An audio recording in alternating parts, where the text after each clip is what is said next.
A day in my life as I romanticize my part-time job as a fresh graduate. Hi everyone, I'm Eileen G and I am here at the office. Kaya isa lang ang section for today. And look at my dugyot nails. So I've been thinking if magpa-nails ba ko or no kay wala pa'y sweldo. But still, ilalaban natin ang natitira kong pera. So naada ko na book gabi na nail tech. Kaya marag di nagit ko ganahan sa akong nails guys. So I'm heading there. One time na ako'y brand collaboration and girl, very wala gid ko sa ako ang confidence kay number one ang akong nails pangit kayo, so I had to change it. And here is my new set. Actually wala niya nasunod ang ako ang inspo, but that's okay. So I'm going home na kasi wala naman ako iba pang errands. Actually sa bahay meron, magpapa-laundry ako. And before ako magpapa-laundry, kumain muna ako kasi nagugutom talaga ako guys. And I'm eating this toasted bread. And ito na yung papa-laundry ko guys, 2 bags of damit. Hindi yan basura, okay? And to ara, boom, wala pa nag-isa ka oras, ing-ani na siya guys, gisapot ko, grabe. Wa na gay nasunod akong inspo, ni ing-ani pa gyud siya. And the funny thing is, di ba before ka mag-book og appointment, ipakita mo gyud nimo imong inspo. Wala siya nagreklamo nga di niya kaya, di ba? On the spot na ko niya giignan nga naan ako dito. Syempre, makadili pa ba di ay ko. So dapat giingon pa na nimo ti kay kung di nimo kaya, wala lang ta ako nagpadayon, my gosh. Unsa na oras na po ko duty ugma.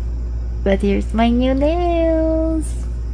Ambot lang na-stress gid ko guys. Okay na unta ko ato nga design daw bi kay on the day pila pa lang ka hours kay nipaknit man siya.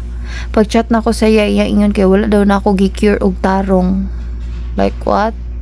Dugay na kay ko gapa nails. So karon pa lugar nga na. I had to change it. Actually, libre ang retouch sa iya pero di na ko ganahag balik guys. So mo na ni akong bagong design. So nadoble gyud ang akong gasto. Kay di man gyud ko kahimutang gipa-change gyud na ako gabiing dako kay naaman pud ko silingan nga nail tech. So gihangyo na ko siya. And thankfully gianhian gyud ko niya sa balay kay nagrant gyud ko nga di ko ganahan sa akong nails. Lesson learned, di na ko magpa-nails, mag-press on nails na lang ko. Thank you so much for watching guys and I hope to see you on the next vlog. Bye!